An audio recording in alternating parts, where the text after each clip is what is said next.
Hello friends, welcome back to own channel everyday money. दोस्तों, आज जो मैं वीडियो बना रहा हूँ ना, ये मैं आपको किसी स्टॉक को बताने के लिए स्टॉक के बारे में एनालिसिस नहीं कर रहा मैं इस वीडियो में। आप लोग शॉक होंगे कि ये क्या बातें करी जा रहा है, ये स्टॉक की वीडियो नहीं बना रहा तो ये क्या वीडियो बना रहा है। आप इस वीडियो को प्लीज़, मैं रिक्वेस्ट कर रहा हूँ आपको कि आप इस वीडियो को एंड तक देखिए और बिना स्किप करें देखना। आपको मैं इतनी वैल्यूएबल लर्निंग देने वाला हूँ ना इस वीडियो में। जिस इंसान ने इस वीडियो को ध्यान से देखा, पूरे पूरे अपने कॉन्शियसनेस, पूरे दिमाग को फोकस करके इस वीडियो को देख लेगा ना जो इंसान, वो पक्का कह रहा हूँ मैं, उसकी लाइफ चेंज होने वाली है इसके बाद।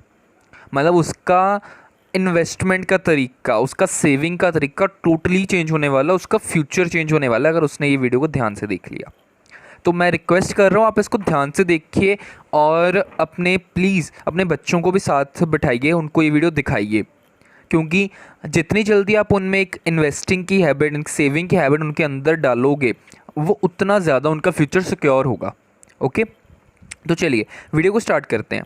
देखिए, मैं एग्जांपल ले रहा हूँ, दो इंसान थे, ठीक है। एक का नाम है मिस्टर ए, ठीक है, मिस्टर ए, और दूसरे का नाम है मिस्टर बी, ठीक है। जो मिस्टर ए हैं वो एक वेल सैलरीड पर्सन है, उनकी जो मंथली सैलरी आती है, ठीक है, एंड पर एक अच्छी खासी सैलरी ले रहे हैं वो, ठीक है। उनको कोई दिक्कत नहीं है, उनका लाइफ अच्छी चल रही है, जितनी सैलरी आती है उसमें से वो अपनी एक्सपेंडिचर कर देते हैं और कुछ अमाउंट वो सेव करके रख लेते हैं सेविंग अकाउंट वगैरह में। कुछ अमाउंट मतलब 1000, 2000, 3000 रुपये पर मंथ वो अपना सेव करते जा रहे हैं, क्योंकि सैलरीड पर्सन है, ठीक है। और दूसरी तरफ है बी, मिस्टर बी। वो क्या करते हैं, वो एक शॉपकीपर है, ठीक है। उनका कोई बिज़नेस है, छोटा मोटा बिज़नेस करते हैं वो, और उनका मतलब डेली सेल अच्छी हो रही है, और वो मतलब सेविंग के नाम पर फ़िलहाल कुछ नहीं कर रहे हैं। हाँ, कुछ नहीं कर रहे वो, मतलब जितनी सेल करते हैं उसको अपने बिज़नेस में लगाए जा रहे हैं, वो सेव कुछ नहीं कर रहे, ठीक है। मैं एग्जांपल ले रहा हूँ कि जो मिस्टर बी की किराना शॉप है एक, मैं जस्ट एग्जांपल ले रहा हूँ, कोई भी शॉप हो जाए, मैं किराना शॉप की तरह आपको समझा रहा हूँ। ये हो गया हमारे सैलरीड पर्सन, ठीक है, ये हो गया हमारे एक शॉपकीपर। ओके, तो आपको इस तरह से याद रखना, mister A and mister B, ठीक है। मिस्टर ए, सपोज कीजिए वो हर मंथ 3000 सेव कर रहे थे और उसको कहाँ रख रहे थे, सेविंग अकाउंट में, ठीक है। मिस्टर बी फ़िलहाल कुछ नहीं सेव कर रहे। मिस्टर बी को मैं एक सजेशन दूंगा कि आप सेव करना स्टार्ट कर दीजिए, ठीक है। मैं मिस्टर बी को कह रहा हूँ कि आपने क्या करना है, आपसे आपको, आप रोज़ का काम करते हो, मतलब रोज़ की आपकी लेन देन, ग्राहक आता है, आपके सामान लेता है, आपको पैसे देता है ना, ऐसा चल रहा है। तो आप क्या कीजिए, अब रोज़ के 100 रुपये, सिर्फ 100 रुपये, एक जो शॉपकीपर होता है उसको रोज़ के 100 रुपये निकालने कोई बड़ी बात नहीं है। इवन कि शॉपकीपर छोड़ो, किसी के लिए रोज़ का 100 रुपये निकालना कोई ज़्यादा बड़ी बात नहीं होती। 100 रुपये तो कोई हम आते जाते खाने पीने में खर्च कर देते होते हैं, ठीक है। तो मिस्टर बी को मैं कह रहा हूँ कि आप 100 रुपये रोज़ के, ठीक है, पर डे निकालिए और उसको इन्वेस्ट करना स्टार्ट कर दीजिए, ठीक है। तो अगर रोज़ के 100 रुपये मतलब महीने का, तो इसका भी 3000 हो गया है ना। अब किसी बंदे को क्या लगता है, कईयों को कि इकट्ठी अमाउंट 3000 निकालनी कईयों को मुश्किल लगती है, तो वो क्या करें, रोज़ के 100 रुपया अलग रख दीजिए और मंथ के एंड पर वो 3000 बन जाएंगे आपके, ठीक है। तो आपको हर मंथ 100 रुपया बचाना है। 100 रुपये बचाना कोई बड़ी बात नहीं है, ओके। तो फिर आपको क्या करना है, दोनों पर्सन, मैं एग्जांपल सिर्फ इसलिए दिया कि दो तरह की कैटेगरी होती है, एक सैलरीड पर्सन होता है, एक शॉपकीपर होता है, एक रिटेल जो मतलब खुद का बिजनेस होता है, ठीक है। जो सैलरीड पर्सन होता है वो तो मंथ के एंड पर अपना आराम से 3000 रुपये सेव कर सकते हैं। मैं आपको 3000 का एग्जाम्पल दे रहा हूँ सिर्फ, आप अपने हिसाब से चेंज कर सकते हैं, आपकी कितनी कैपेसिटी है इन्वेस्ट करने की, ओके, कितने आप सेविंग करते हो पर मंथ। मैं जस्ट 3000 ले रहा हूँ, 3000 एक बहुत ही अच्छी फिगर है। अब 100 रुपीज़ पर डे हुए, और 100 rupees per day I think so हर कोई अफोर्ड कर सकता है अगर अपने थोड़े से फालतू एक्सपेंसेस को ख़त्म करे, ठीक है। कई लोग क्या करते हैं, रोज़ की 100 रुपये की सिगरेट पी जाते हैं, ठीक है। अगर आप सिगरेट को ख़त्म, सिगरेट की जगह इन्वेस्टिंग कर देंगे, तो सिगरेट में आप पैसे ख़राब कर रहे हो, आप तो मतलब पैसा कमा सकते हो, ओके। तो इसलिए मैंने 3000 लिया है, मंथली 3000 है, आप इसकी तरह कोई भी चेंज कर सकते हो। एग्जाम्पल सिर्फ दो तरह की कैटेगरी बनाई थी, जो सैलरीड पर्सन है वो मंथ के एंड पर 3000 सेव कर सकते हैं, और जो शॉपकीपर है वो रोज़ का 100 रुपया इन्वेस्ट कर सकते हैं, मतलब सेव कर सकते हैं अपना, ओके। तो चलिए अब मैं आपको एक स्क्रीन पर लेकर जा रहा हूँ, मैं एक लिंक दिखा रहा हूँ आपको, आप अपने स्क्रीन पर देख सकते हैं। ये है एक SIP कैलकुलेटर, ओके। SIP मतलब सिस्टमेटिक इन्वेस्टमेंट, ठीक है। सिस्टमेटिक इन्वेस्टमेंट प्लान्स होते हैं, मतलब कि जिसमें आप हर मंथ एक फ़िक्स अमाउंट लगाते हैं और वो हर दिन, मतलब हर मंथ अपने आप आपके अकाउंट से कट होते रहते हैं, ओके। मैंने आपको 3000 का एग्जांपल दिया, तो हमने क्या करना है, यहाँ पर हम ले रहे हैं 3000 रुपीज़। ओके। इन्वेस्टमेंट पीरियड, आपको इन्वेस्टमेंट पीरियड मिनिमम 30 ईयर्स रखने हैं। आप रख कुछ भी सकते हो, आप 1 साल भी रख सकते हो, 2 साल भी रख सकते हो, आप कुछ भी रख सकते हो, ठीक है। लेकिन मैं आपको 30 ईयर्स मिनिमम कह रहा हूँ। मैं आपको बताऊंगा, आपको मैं रीज़न भी बताऊंगा मैंने मिनिमम 30 ईयर्स ही क्यों कहा। ओके। अगर एक चीज़ याद रखिए, जब भी आप इन्वेस्टिंग करते हो ना, एक बात याद रखिए कि आप शॉर्ट टर्म गोल्स के लिए नहीं इन्वेस्ट करें। ये जो मैं वीडियो, ये शॉर्ट टर्म गोल्स के लिए नहीं है, आपके लॉन्ग टर्म गोल्स के लिए है। अगर मतलब आपका अगर बेटा है या बेटी है, अगर वो छोटे हैं, सपोज कीजिए वो 4-5 साल के हैं अभी, ठीक है, तो आप 30 ईयर्स तक इन्वेस्ट कीजिए, पर मंथ 3000 या 100 रुपीज़ पर डे, ठीक है। आज से 30 साल बाद जब उनकी एज हो जाएगी 34-35 या 35-36 लगा लेते हैं हम, ठीक है, तब उस टाइम पर उनके ऊपर होता है प्रेशर, होता है कि हमने काम करना है, हमको पैसे चाहिए। तो ना मोस्ट ऑफ द पेरेंट्स के पास तब इतनी अमाउंट नहीं होती अवेलेबल, तो उनको लोन्स लेने पड़ते हैं। लेकिन आपको क्या करना है, बीइंग अ गुड पेरेंट्स, आपको क्या करना है, उनके लिए आपको पैसा इकट्ठा करना है। आप अपने लिए तो काम कर ही रहे हैं, आप तो मतलब इतना तो कमा ही रहे हैं कि आप अपना सेटिस्फाई, अपनी अच्छी लाइफ जी रहे हैं। आप चाहते हो कि आपके जो बच्चे हैं वो इससे भी अच्छी लाइफ जिए, ठीक है। हर पेरेंट की आई थिंक से सोच होती है कि उसके बच्चे अच्छी लाइफ जिए एक। तो इसलिए आपको 30 ईयर्स तक का इन्वेस्टमेंट रखनी है, ताकि जो आपके बच्चे हैं उनका फ्यूचर अच्छा हो। जो आप इन्वेस्टिंग आज करोगे ना इस वीडियो के थ्रू, आपको वो इन्वेस्टिंग अपने बच्चों के लिए करनी है। ओके।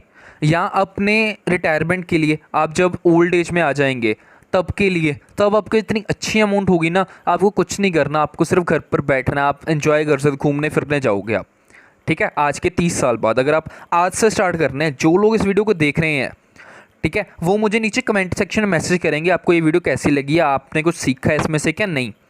आपको प्लीज़ इस वीडियो को ध्यान से देखिए, मैं बार बार कह रहा हूँ ध्यान से एंड तक देखिए। ओके, ठीक है। इन्वेस्टमेंट पीरियड मैंने 30 ईयर्स ले लिया।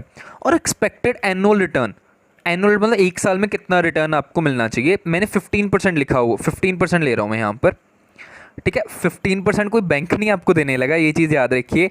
ये है हमारे स्टॉक मार्केट, ठीक है। बेसिकली इन्वेस्ट हमने स्टॉक मार्केट में करना है, लेकिन कैसे करना है वो आपको वीडियो में आगे जाकर पता लगेगा, ठीक है। 15% का एनुअल रिटर्न कोई ज़्यादा बड़ा नहीं होता स्टॉक मार्केट में, ये आपको मिल जाता है, अचीवेबल रिटर्न है।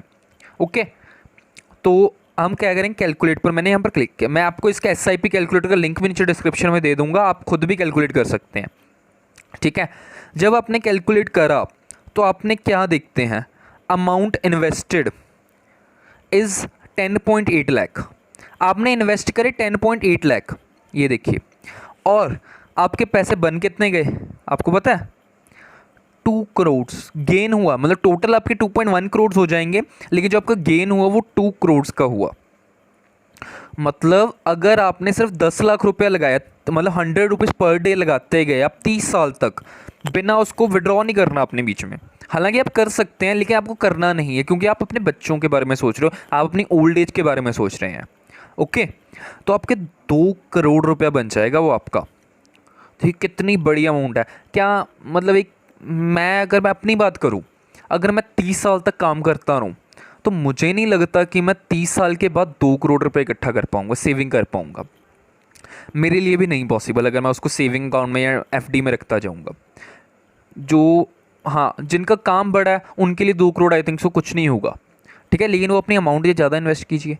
मैंने इन्वेस्ट भी तो सिर्फ 100 रुपीज़ पर डे करे हैं ना फिर, ठीक है। 10 लाख रुपया लगाया, 2 करोड़ बन गए वो 30 ईयर्स में। अगर मैं इसमें टाइम पीरियड थोड़ा सा इंक्रीज़ कर दूँ, 5 साल में और इंक्रीज़ कर देता हूँ, यहाँ पर 35 ईयर्स अगर कर दूँ ना मैं इसको, तो आप देखें शॉक हो जाएंगे रिजल्ट देखकर। रिजल्ट है आपकी जो वेल्थ गेन होगी 4.3 करोड़ हो जाएगी, मतलब डबल हो जाएगी आपकी वेल्थ, ठीक है। आपने इन्वेस्ट कितने करे, 12.6, सॉरी, आपने लगाए कितने, 12.6 लाख, और बन कितने के, 4.3 करोड़। तो ये कंपाउंडिंग होती है, मतलब ब्याज पे ब्याज, ब्याज पे ब्याज, ब्याज पे ब्याज, ये कंपाउंडिंग होती है। ओके, और इस तरह अगर आप इसको और थोड़ा ईयर्स और इंक्रीज कर दें, 40 ईयर्स, तो अब देखिए यहाँ पर इट्स मैजिक, मतलब 9.3 करोड़ मैन, ठीक है। बहुत अच्छी अमाउंट होती है। आज से 40 साल बाद 9.3 करोड़। अगर 40 साल आप काम कर लोगे ना तो आप 9.3 करोड़ सेव नहीं कर पाओगे। ये मतलब शॉर्टी नहीं, मतलब शॉर्टी की तरह ही है। मतलब इतना, या तो आप बहुत ज़्यादा हार्डवर्क करो, दिन रात काम करो बिना सोए, फिर हो सकता है शायद आप कर लें।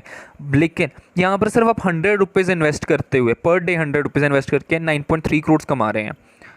ठीक है, तो मतलब ये बहुत अच्छी बात है। एक मतलब एक आपकी अगर आप बीमार भी हो गए ना तो भी आपको ये पैसे तो मिल जाएंगे ना। आप देखिए, एक जो है 3000 इन्वेस्टमेंट तो बहुत थोड़ी है, मैं तो आराम से कर सकता हूँ। वो थोड़ी ज़्यादा कीजिए इन्वेस्ट, किसने रोका है आपको। आप यहाँ पर 5000 कर दीजिए, अमाउंट को हम 5000 कर लेते हैं। ठीक है, बाकी सारा investment period 40 years and annual return 15%। ठीक है, तो अब देखिए आपके गए कितने, 24 लाख, बन कितने के 15.5 करोड़। ये तो आपकी कैपेसिटी है ना, आप कितना इन्वेस्ट कर सकते हो उसमें पर मंथ या पर डे के अकॉर्डिंग। ओके, मैंने आपको 3000 का एग्जांपल दूंगा। 100 रुपीज़ पर डे बने, एक रिटेल शॉप या एक बिजनेसमैन, एक सैलरीड पर्सन ईजिली अफोर्ड कर सकता है। एक अगर बिजनेसमैन को कहें अगर आपने यार रोज़ का गले में से आपने 100 रुपया अलग करके रखना है तो वो आराम से कर लेगा, उसको कोई फ़र्क ही नहीं लगना। वो 100 रुपया अपनी जेब में रखता जाए अलग, और मंथ के एंड पर वो जाके इन्वेस्ट कर दे। ठीक है, लेकिन करना कॉन्टिन्यूसली है। ओके, ये देखिए, ये थी हमारी कंपाउंडिंग की पावर। अब एक चीज़ मैं आपको बताऊंगा। देखिए, अगर आपकी एज सपोज कीजिए आपकी एज 20 की है, आज से 40 ईयर्स बाद अगर आप 5000 लगा रहे हैं, चलो 5000 मान रहे हैं हम अब, ठीक है, 40 ईयर्स बाद 60 ईयर्स की आपकी एज हो जाएगी। तो आप क्या चाहते हैं कि मैं 70-80 साल तक काम ही करता रहूँ? मैं तो नहीं ऐसा चाहता। मेरा मोटिव है कि मैं तो 60 साल की एज में जाकर रिटायर हो जाऊँ बस। ठीक है, 60 ईयर्स के बाद, ठीक है, 40 ईयर्स के बाद आपके पास जो पैसा यहाँ से आप 40 ईयर्स के बाद इस पैसे को निकलवाना 15 करोड़, आप अपनी लाइफ 60 ईयर्स के बाद एंजॉय करना, सिर्फ आपको एंजॉय करना। ठीक, कई लोगों की इससे ज़्यादा एज है, अगर हम ले रहे थे 30 की एज है किसी की, तो वो 30 ईयर्स तक इन्वेस्ट करे, 60 के बाद वो एंजॉय करे अपना। तो इसलिए तो आपको अपनी एज के अकॉर्डिंग आप अपना खुद का दिमाग लगाइए थोड़ा बहुत कि आपको कैसे मैनेज करना, हम कितनी अमाउंट सेव कर सकते हैं। आपकी इस टाइम एज क्या है, आप कब तक करना चाहते हैं। मिनिमम 30 ईयर्स प्लीज़ रखिए। ठीक है, प्लीज़ मिनिमम 30 रखिए। और कई लोग जिनके अभी मतलब न्यू बॉर्न बेबी हुआ है जिनके, उनके लिए तो ये वीडियो ना मतलब एक तरह का जादू है।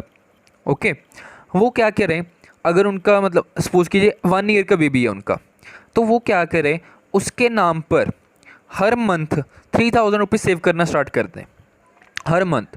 जब वो 30 साल का होगा तब उसने काम करना, बिजनेस करेगा अपना कुछ ना कुछ या कोई भी जॉब करेगा, तो उसको ये दिक्कत नहीं आएगी, उसको ये टेंशन नहीं होगी कि यार मेरे पास पैसा नहीं, मुझे लोन लेना पड़ेगा, मैं क्या करूँ, मैं कैसे करूँ। उसको आप being the good parents you will tell him, आप उसको पैसे देंगे, बेटा ये ले, ये पैसे हमने सेव करे हैं, तेरे लिए हैं, ये तेरे पैसे को यूज़ कर, अपना काम कर अच्छा। तो वो भी आपसे खुश होगा, कहेंगे मेरे पेरेंट्स इतना सोचते हैं मेरे बारे ना। मोस्ट नाले अगर आप उसको बताएंगे कि हम ऐसा सेव कर रहे हैं तेरे नाम पर, ठीक है, तो उसमें भी एक इन्वेस्टिंग हैबिट आएगी। ओके, जब किसी इंसान में इन्वेस्टिंग हैबिट आ जाती है ना, तो इससे ये कंफर्म हो जाता है कि उसका फ्यूचर बहुत अच्छा है। मतलब वो बड़ा होकर कुछ गलत काम नहीं करेगा जब वो सेविंग करना स्टार्ट कर देगा। अगर इंसान सेव नहीं करेगा तो वो पैसे को वेस्ट करेगा, और पैसे को वेस्ट कहाँ किया जाता है, शराब में, सिगरेट्स में, ठीक है, and other such kind of bad things. तो उससे अच्छा तो उसको ये सिखाओ ना कि सेविंग कैसे करनी है। ओके, तो ये तो थी हमारी वैल्यूएबल लर्निंग। अब हमें 15% का रिटर्न मिलेगा कहाँ, मैंने बता तो दिया 15% का रिटर्न चाहिए, मिलेगा कहाँ वो भी देख लेते हैं हम। आप लोग अपनी स्क्रीन पर देख सकते हैं ICICI prudential technology fund direct plan growth, मतलब ये एक म्यूचुअल फंड है। ओके, इसका नाम है ICICI prudential technology fund direct. मैं आपको बताऊंगा आप इसको कैसे सेस कर सकें, कैसे इसमें इन्वेस्टमेंट स्टार्ट करें, मैं आपको सारा गाइड करूंगा। ये वीडियो नो डाउट थोड़ी लंबी होने वाली है, लेकिन इसको प्लीज़ ध्यान से देखना, आपके फ़ायदे की बात है इसमें। ठीक है, इसमें अगर हम 5 साल के रिटर्न देखें तो आपको इसका ग्राफ देख सकते हैं, कॉन्टीन्यूसली अप ट्रेंड में जा रहा है। ठीक है, तो मतलब ये तो ईजिली आपको हर साल मतलब 15% से ज़्यादा का रिटर्न दे, लेकिन हम 15% ही मानेंगे कि आपको एवरेज भी सिर्फ 15% का रिटर्न मिलता रहेगा। ओके, ये जो क्या है, ये म्यूचुअल फंड क्या करता है, टेक्नोलॉजी सेक्टर की जितनी भी कंपनीज़ है उनमें इन्वेस्ट करता है। मैं आपको बताता हूँ इनमें कौन कौन सी कंपनीज आती हैं। तो देखिए अब मैं आ गया हूँ अपस्टॉक्स के ऊपर। जिन लोगों ने अभी तक अपस्टॉक्स में अकाउंट नहीं खोला वो नीचे डिस्क्रिप्शन बॉक्स में क्लिक करके लिंक पर अपना अकाउंट ओपन कर सकते हैं अपस्टॉक्स पे। अपस्टॉक्स के थ्रू ही मैं आपको बताऊंगा आप म्यूचुअल फंड में कैसे इन्वेस्ट कर सकते हैं। अपस्टॉक्स ना एक बहुत अच्छा प्लेटफॉर्म है जहाँ पर आप शेयर्स में भी कर सकते हैं और म्यूचुअल फंड्स में भी इन्वेस्ट कर सकते हैं। आपको क्या करना है, जब आप खोलेंगे अपस्टॉक्स को ऐसी स्क्रीन आपको आएगी, आपको जाना इन्वेस्ट में आप जाकर करेंगे नीचे व्यू ऑल फंड्स में जाकर आपको यहाँ पर सर्च कर लेना ICICI prudential technology fund direct growth. मेरे पास यहाँ पर फर्स्ट नंबर पर वही पड़ा, मैं वहाँ पर क्लिक कर आप सर्च कर सकते हैं यहाँ से। ओके, मैंने यहाँ पर इसको खोल लिया। ओके, यहाँ पर मैं जब इसको नीचे स्क्रॉल डाउन करूँगा तो मैं यहाँ पर इसके होल्डिंग्स देख रहा हूँ। मैं यहाँ पर पहले सेक्टर दिखा देता हूँ, ये म्यूचुअल फंड किस किस सेक्टर में इन्वेस्ट करता है। मतलब ये फंड है जो IT सेक्टर में 81%, मिसलेनियस में 8%, टेलीकॉम में 3.77, हॉस्पिटैलिटी में 2.9, कैपिटल गुड्स में 1.6 एंड रिटेलिंग में 1.34। मतलब ये उसकी मेजर होल्डिंग्स है किस किस सेक्टर में। IT सेक्टर में मेजर है क्योंकि उसका नाम है टेक्नोलॉजी, उससे पता लगता है कि IT सेक्टर में ज़्यादा इन्वेस्ट करता है। एंड एक चीज़ याद रखिए, जो IT सेक्टर है वो कभी लॉस में नहीं जाता। IT सेक्टर हमेशा ही बढ़ता रहता है, ठीक है। और फ्यूचर में जाकर IT सेक्टर बढ़ेगा ही बढ़ेगा, उसमें बहुत मतलब मिनिमम चांस है, मतलब 0.11% चांस भी नहीं है कि वो आपको लॉस देगा, ठीक है।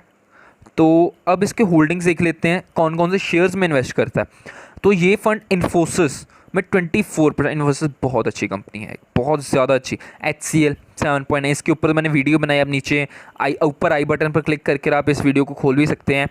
टेक महिंद्रा, TCS, ठीक है, persistent system, TRPS, Wipro, Mindtree, एक अच्छी कंपनीज़ में Mphasis, Bharti Airtel, L&T technology, Birla soft, Justdial, ऐसी कंपनीज़ में ये इन्वेस्ट करा हुआ है इसने। तो ये बहुत अच्छा है, ठीक है। आप इस फंड को बाय कर सकते हैं अगर आप लॉन्ग टर्म परस्पेक्टिव के थ्रू इन्वेस्ट करना चाहते हैं। इसको क्या करना है, आपको करना है स्टार्ट सिप पर क्लिक करना है। Monthly frequency of SIP monthly, आपको डेट सेलेक्ट कर लेनी है। मैं यहाँ पर 17 कर रहा हूँ। जैसे लॉक इन पीरियड कोई मत रखिए, आप इसको नेक्स्ट पर करिए। अमाउंट यहाँ पर मिनिमम अमाउंट है 500। हमने आप मंथली कर रहे हो तो आपको monthly minimum two minimum 500 start करना है। आप यहाँ पर मैं 3000 ले सकते हैं। ओके, आप नीचे पढ़िए यहाँ पर योर फर्स्ट पेमेंट, यहाँ से नीचे your first payment will deducted from Upstox mutual fund account. आपको क्या करना है कि पहली बार जब आप करोगे स्टार्ट तो आपको 3000 रुपीज़ अपने डीमेट अकाउंट में रखने हैं अपस्टॉक्स के। उसके बाद जब भी आपकी रिमेनिंग सेप्स होंगी वो आपके बैंक अकाउंट में ऑटोमेटिकली कट होती रहेंगी। ओके, तो आप इसके बारे में तो आपको जब स्टार्ट करोगे आपको वैसी नॉलेज आती रहेगी। आप इसको आप कंटिन्यू कर सकते हैं। फ़िलहाल मैं आपको यहाँ पर बंद कर रहा हूँ, ठीक है, क्योंकि वीडियो बहुत लंबी हो जाएगी अगर मैं इन्वेस्ट करके दिखाऊंगा। ओके, तो ये था हमारा जो म्यूचुअल फंड मैंने आपको बताया। मुझे उम्मीद है आपको दोस्तों, जो मैंने आपको लर्निंग देने की कोशिश करी, मैंने आपको जो मेजर बात मैंने बताने की कोशिश करी है कि आपको लॉन्ग टर्म के लिए इन्वेस्ट करना है, मुझे उम्मीद है आपको वो बात समझ आई होगी इस वीडियो के थ्रू। मुझे नहीं लगता आपको YouTube पर कोई ऐसी वीडियो मिलेगी जो आपको कहेंगे कि आपको कौन से फंड में इन्वेस्ट करना है, कहाँ तक, कब तक करना है, किस व्यू के साथ करना है। आपको प्लीज़ इस वीडियो को ज़्यादा से ज़्यादा शेयर कीजिए अपने दोस्तों के साथ, अपने रिश्तेदारों के साथ, अपने भाइयों के साथ, बहनों के साथ, सबके साथ इसको शेयर कीजिए जितना आप शेयर कर सकते हैं। तो आप लोग अपना अकाउंट, मैं आपको बार बार कह रहा हूँ, आप अपस्टॉक में डीमेट अकाउंट खोल सकते हैं। अपस्टॉक्स में इस टाइम अकाउंट ओपनिंग चार्जेस सिर्फ 99 प्लस 18% GST जो बनता है हमारा 117 अप्रॉक्स, ठीक है। तो इतने सिर्फ आपको पे करने हैं अकाउंट ओपनिंग, उसके बाद आपका बिल्कुल easy to use account open हो जाएगा और विद इन 3 डेज़ आपका अकाउंट ओपन हो जाता है, ठीक है।